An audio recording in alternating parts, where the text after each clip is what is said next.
Hello दोस्तों, welcome back to my channel. और आज मैं जिस मूवी को एक्सप्लेन करने वाली हूँ उसका नाम है मौलूद। ये हॉरर थ्रिलर मूवी 2022 को में रिलीज हुई थी।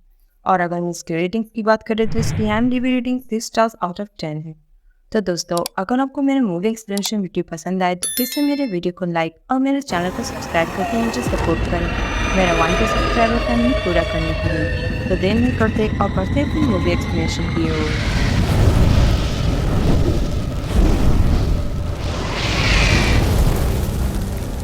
मूवी की शुरुआत होती है ईयर 1991 में, जहां पर हम एक छोटी सी बच्ची को देखते हैं जो उस वक्त अपने घर के स्टोर रूम में थी और वो उस वक्त चूहों को फीड कर रही होती है। और तभी वो सुनती है कि कुछ लोग उसके घर में घुस आए हैं और वो उसके ऊपर वाले कमरे में जा रहे हैं जो उसकी दादी माँ का कमरा था। और उसी समय वो वहाँ से कुछ चीखने चिल्लाने की आवाज़ें सुनती है और बस तभी स्टोर रूम की छत से वो टपकने लगता है और शायद से उसकी दादी माँ को किसी ने मार डाला था। और ये एक्सपीरियंस एक छोटी सी बच्ची के लिए काफ़ी ज़्यादा ट्रॉमेटिक था। और फिर हमें 30 साल बाद का सीन दिखाया जाता है जहाँ पर हम उसी बच्ची को देखते हैं जो अब बड़ी हो गई है और उसका नाम बीट्रिक होता है। और वो उस वक्त अपने पेरेंट्स के साथ रह रही होती है और उसकी एक छोटी सी बच्ची भी होती है जिसका नाम हैना होता है। और वो अब भी उसी घर में रह रही होती है जिस घर को हमने मूवी के स्टार्टिंग में देखा हुआ होता है। और अगर हम उस घर के आसपास के वातावरण और साइट के बारे में बात करें तो वो घर जंगलों के बीचों बीच था और उसके कुछ ही दूर पर एक पीट बॉग यानी एक दलदल जैसी एरिया थी जो नेदरलैंड्स में पाई जाती है। और बीट्रिक तब रास्ते में आते समय एक बैगमैन को देखती है जो इसी नाम से फेमस था। और क्यों, ये हम देख ही सकते हैं कि उसने अपने पूरे बॉडी पर बैग्स टांगे हुए थे। और तब घर पहुंचने के बाद बीट्रिक के फादर उससे पूछते हैं कि क्या उसने कहीं पर बैगमैन को देखा है, क्योंकि कुछ लोग उसे ढूंढते हुए आए हैं क्योंकि उसने बॉग में कुछ गहरे गड्ढे खोदे हुए हैं जिसमें उन्हें कुछ स्ट्रेंज चीज़ें मिली हैं। और फिर हम बैगमैन को देखते हैं जो अंधेरे में गड्ढा खोदे ही जा रहा होता है और वो तब वहीं पर कुछ देख लेता है और वो शॉक में खड़े खड़े वहीं पर मर जाता है गड्ढे में ही। तब दूसरे दिन लोगों को उसकी लाश मिलती है और लोगों को उसके खोदे हुए गड्ढों में कुछ औरतों की डेड बॉडीज मिलती हैं जो अब आर्कोलॉजिस्ट के इंक्वायरी का एक विषय बन चुका था। और इसलिए वो लोग भी तब वहाँ पर आ जाते हैं उसी दिन। और उन्हें पता चलता है कि वो लाशें वर्षों से ज़मीन में दफन थी लेकिन फिर भी वो डिकम्पोज नहीं हुई थी, जो बात सबको हैरान कर देती है। और इसलिए वो सब तक उसके पीछे की वजह के बारे में पता लगाने की कोशिश करते हैं। और उस आर्कोलॉजिस्ट टीम के हेड का नाम जॉनस होता है जो काफ़ी ज़्यादा रेप्यूटेड था और उस फील्ड में काफ़ी ज़्यादा एक्सपीरियंस्ड। और वो इस डिस्कवरी से काफ़ी ज़्यादा अम्यूज्ड था। दूसरी ओर रात में घर पर बीट्रिक की माँ को किसी तरह का अटैक आ जाता है जिसकी वजह से वो अपनी माँ के लिए बहुत ही ज़्यादा चिंतित हो जाती है। और तभी वो खिड़की से बाहर वो गार्डन में किसी को खड़ा देखती है जिससे पूरा घर डर जाता है। और उस वक्त बीट्रिक के फादर को लगता है कि जॉनस की टीम का ही कोई मेंबर उनके घर के आसपास टहल रहा है। और इसीलिए वो दूसरे दिन जॉनस से इसके लिए झगड़ा करने लगते हैं कि वो अपने टीम मेंबर्स को संभाल कर रखे और उनके घर के आसपास ना भटके। लेकिन जॉनस तब उनकी लैंग्वेज नहीं समझ पाता। तब बीट्रिक वहाँ पर आकर उसे सरल भाषा में सब कुछ समझाती है ताकि जॉनस को बुरा ना लगे। और बीट्रिक को वो भाषा इसलिए आती थी क्योंकि वो बहुत सालों तक न्यूयॉर्क में रह चुकी थी, इसलिए वो जॉनस को वो सब कुछ समझा पाई थी। और उसके बाद ही वो अपनी माँ को हॉस्पिटल लेकर जाती है, जहाँ पर वो डॉक्टर उन्हें बताती है कि बीट्रिक की माँ अनप्रोसेस्ड ट्रॉमा से जूझ रही है जो अब उनके ब्रेन के साथ साथ अब उनकी बॉडी पर भी शो करने लगा है। लेकिन उसकी माँ रह जाती थी कि बीट्रिक उनका इलाज करवाए और वो बीट्रिक को ये दिखाने की कोशिश करती है कि वो बिल्कुल ठीक ठाक है। और यहाँ घर पर बीट्रिक के फादर पूरे गार्डन में कैमरा ट्रैप्स वगैरह लगा रहे थे सिक्योरिटी के लिए, ताकि रात में वहाँ कोई भटके तो उन्हें पता चल जाए। और तब उसी रात बीट्रिक की मुलाकात वापस जॉनस से हो जाती है एक कैफे में और दोनों की अच्छी खासी दोस्ती भी हो जाती है। जॉनस उस वक्त बीट्रिक से बहुत ही ज़्यादा अट्रैक्टेड था और वो तब बीट्रिक के बारे में जानने के लिए बहुत ही ज़्यादा उत्सुक भी था। तब बीट्रिक उसे अपने फैमिली हिस्ट्री के बारे में बताती है कि वहाँ के लोग तो उनकी फैमिली से कोई रिलेशन रखने से भी डरते हैं क्योंकि लोग ऐसा मानते हैं कि उनकी फैमिली कर्स्ड है। और ऐसा इसलिए क्योंकि बीट्रिक के हस्बैंड नेल की डेथ हो गई थी और उसकी दादी माँ को भी किसी ने मार डाला था, जिसके बाद से ही उसके फादर अल्कोहलिक हो गए थे और तब से ही उसकी माँ भी इमोशनलेस हो गई। और अब तो वो किसी अननोन बीमारी से जूझ रही है जो बिल्कुल सीजर अटैक जैसा है और डॉक्टर ने उन्हें थेरेपी लेने के लिए भी रिकमेंड किया हुआ है। दूसरे दिन हम बीट्रिक को हैना के स्कूल में उसकी प्ले की तैयारी कराते हुए देखते हैं और जो एडविन नाम का लड़का होता है वो बीट्रिक के म्यूजिक को रिजेक्ट कर देता है, खास तौर से शायद इसलिए क्योंकि बीट्रिक पहले उसकी बैंड पार्टनर थी और अब वो उसे इग्नोर करने लगी थी क्योंकि शायद अब उसे जॉनस में इंटरेस्ट आने लगा था। रात में बीट्रिक के फादर गार्डन में ही बैठे रहते हैं सिक्योरिटी गार्ड की तरह, लेकिन तब भी एक राडू नाम का आदमी जो जॉनस का ही एक कॉलिग था, वो उनके घर में घुस आता है दूध पीने के बहाने, और उसके पास एक शार्प नाइफ होती है। और वो उस वक्त जैसे अपने वश में ही नहीं था, क्योंकि वो रो रो कर कह जा रहा था कि वो ये करना नहीं चाहता है, लेकिन कोई उससे ही करवा रहा है। और वो बहुत ही ज़्यादा स्ट्रेंजली बिहेव करता है, जैसे उसे किसी ने पॉजेस किया हो। और तब वो अपने आप को संभाल नहीं पाता और बीट्रिक की माँ पर अटैक कर देता है उसी नाइफ से उन्हें मारने के लिए। लेकिन सही समय पर बीट्रिक के फादर वहाँ पर आ जाते हैं और राडू को हिट करके उसे बेहोश कर देते हैं, जिसके बाद पुलिस उसे हॉस्पिटल लेकर जाती है। और दूसरे दिन जॉनस इस न्यूज़ को सुनकर हैरान रह जाता है, और इसलिए तब वो बीट्रिक के घर आता है उनका हाल पता लेने के लिए। तब जॉनस उनसे कहता है कि राडू तो इतना सीधा साधा इंसान था कि आज तक तो उसने एक मक्खी तक नहीं मारी, तो उसने ये कैसे कर दिया, और ये बात उसकी समझ से बिल्कुल परे था। और उन दोनों इंसिडेंट के बाद से बीट्रिक के फादर भी वहाँ से जाना चाहते थे, क्योंकि उन्हें वहाँ पर कुछ ठीक नहीं लग रहा था। लेकिन बीट्रिक की माँ वो घर छोड़कर नहीं जाना चाहती थी, और तभी उसी वक्त वो वहीं पर बेहोश होकर गिर जाती है। नेक्स्ट सीन में हम बीट्रिक को हॉस्पिटल में देखते हैं, जो अपनी माँ का चेकअप करवाने के लिए आई थी, और वो तब उसी हॉस्पिटल में राडू और उसकी फैमिली को देखती, और वो तभी नोटिस करती है कि राडू का बेटा उसे बड़ी वियर्डली एक ट्रक देखे ही जा रहा था। और कुछ ही समय बाद तो वो बीट्रिक का पीछा करते हुए उसके पीछे एलिवेटर में भी घुस जाता है और बीट्रिक की तरफ अपना हाथ बढ़ाता है, और वो उसके हाथ को थामकर रोमानिया में कहता है नुआ मुरीद, जिसके कुछ ही सेकंड बाद वहाँ की लाइट्स फ्लिकर करने लगती हैं। और बीट्रिक को तब अपने पीछे खड़ी एक डरावनी सी परछाई दिखाई देती है, जिसे देखकर बीट्रिक बिल्कुल डर जाती है और वो तुरंत ही वहाँ से निकल आती है। और तब उसे वहीं हॉस्पिटल के बाहर वापस से जॉनस मिल जाता है, जो उसे बताता है कि राडू ने भी बॉग में कुछ गड्ढे खोदे हुए हैं, जिसमें से उन्हें कुछ और औरतों की लाशें बरामद हुई है जो डिफरेंट एरा से बिलोंग करती हैं। और इसके बाद बीट्रिक जब सर्च करती है नुआ मुरीद का मीनिंग, तब उसे पता चलता है कि नुआ मुरीद का मीनिंग शी नेवर डाइज होता है, मतलब वो कभी नहीं मरती। और इसके बाद बीट्रिक अपनी माँ को घर पहुंचाकर जॉनस से वापस मिलने के लिए आ जाती है, क्योंकि उसे लगता है कि उसकी फैमिली और उन लाशों से कोई कनेक्शन है। और तब वहीं पर उनकी मुलाकात होती है मेजा के फादर से, जिसकी बेटी की डेथ उसी तरह से हुई थी कुछ समय पहले ही।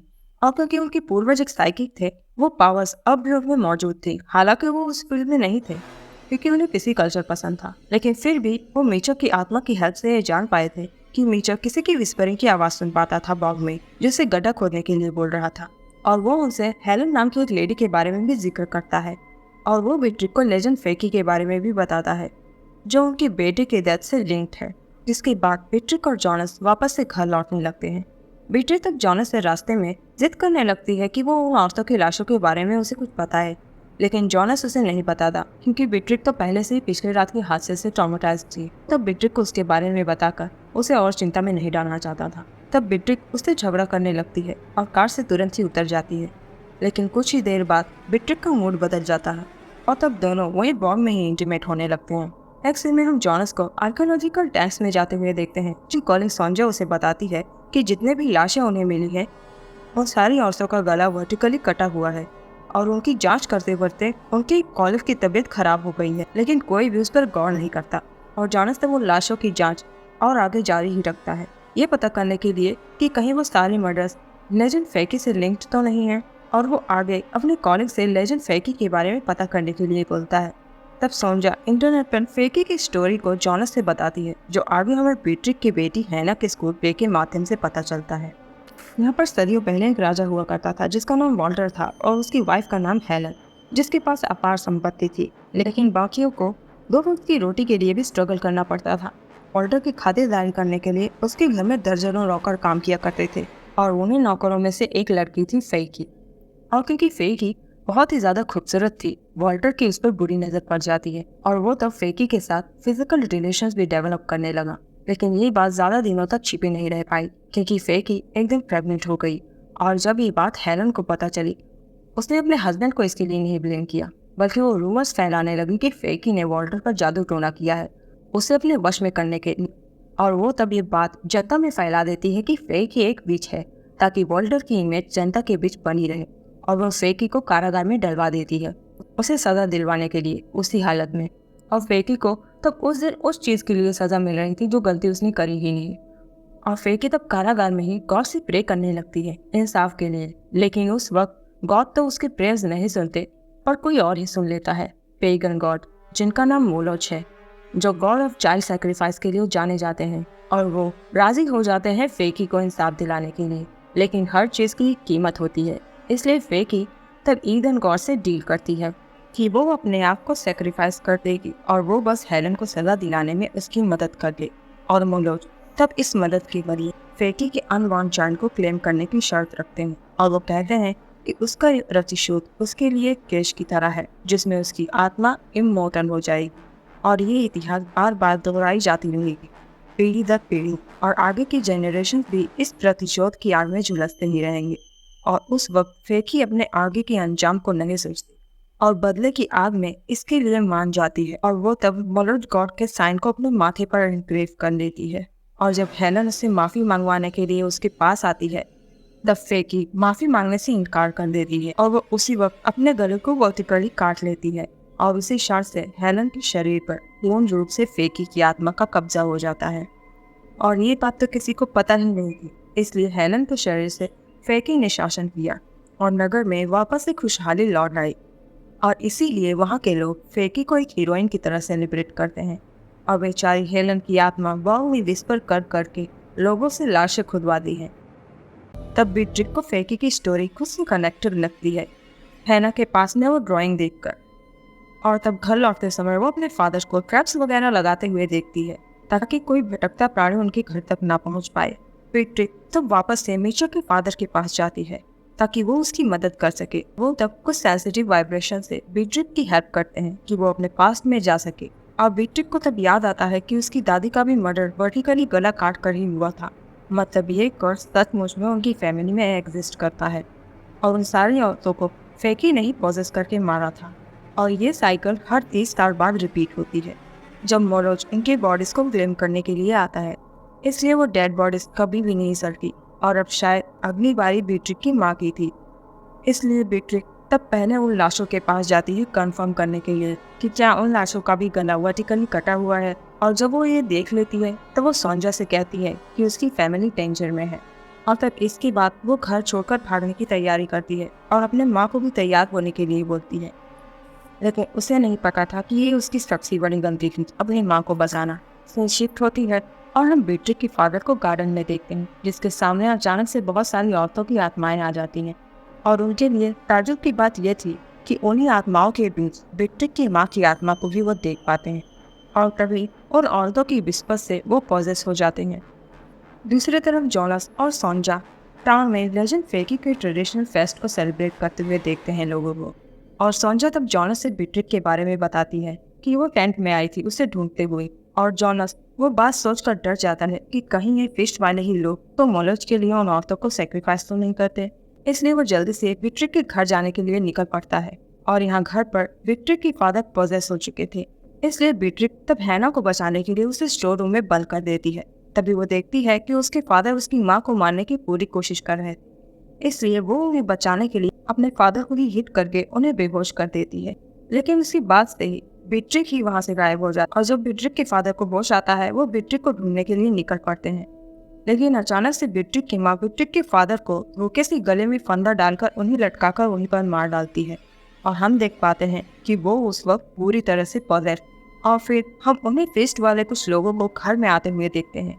और उस वक्त बीट्रिक को बेड पर बांध कर रखा गया था और वो मोलोच गॉड के गेटअप वाले लोग कुछ मंत्रास चैंट कर रहे होते हैं। तभी बीट्रिक की माँ एक ब्लेड से बीट्रिक के सामने ही अपना गला काट कर मर जाती है। उनके गिरने के बाद फिर वहाँ से निकलती है फेकी क्या जिसने उनसे वो सब कुछ करवाया था। और बीट्रिक जैसे ही उन्हें देखती है बीट्रिक को भी उसकी माँ की तरह ही सीजर अटैक आ जाता है। से शिफ्ट होता है और हम जोनास को देखते हैं जो आकर बीट्रिक और हैना को वहाँ से आज़ाद करता है, जिसके बाद हमें कुछ दिनों बाद का सीन दिखाया जाता है। और उस वक्त जोनास ने बीट्रिक को कैफे में मिलने के लिए बुलाया था और वो चाहता था कि बीट्रिक उसके साथ में मूव ऑन कर जाए उस घर से। लेकिन बीट्रिक भी अपनी माँ की ही तरह उस घर को छोड़कर जाना नहीं चाहती थी और उसने तो अब अपना फेवरेट वायलिन भी पेश किया था। और वो जोनास को अपने काम पर ध्यान देने के लिए बोलती है और बाकी सब कुछ वक्त पर छोड़ देने के लिए कहती है। और जाते जाते वो वहाँ से एक शुगर शैशे उठा लेती है और ये तब जोनास देख लेता है और वो अचंभित हो जाता है क्योंकि ये काम तो उसकी माँ किया करती थी। और असलियत में ये काम उसकी माँ का नहीं था बल्कि फेकी का था, क्योंकि वो एक सर्वेंट थी और छोटी मोटी चोरियां करना उसकी आदत थी। सीन शिफ्ट होता है और हम बीट्रिक को हैना के साथ घर पर देखते हैं और उसी दौरान बीट्रिक जब खिड़की की ओर देखती है तब हम देख पाते हैं कि बीट्रिक की आत्मा खिड़की के बाहर खड़ी होकर रो रही है।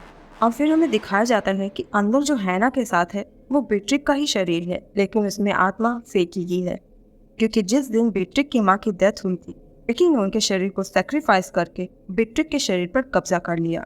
और उस दिन के बाद से ही फेकी ने बीट्रिक की आत्मा को उसके शरीर से बाहर निकाल फेंका। और उस वक्त बीट्रिक अपनी बेटी हैना की चिंता में रो रही होती है, क्योंकि 30 साल बाद उसके साथ भी वही होगा। और बीट्रिक इस आस में थी कि क्या पता हैना फेकी के उस कर्ज को तोड़ पाए और उसकी जान बच जाए, क्योंकि वो तो इसमें नाकामयाब ही रही।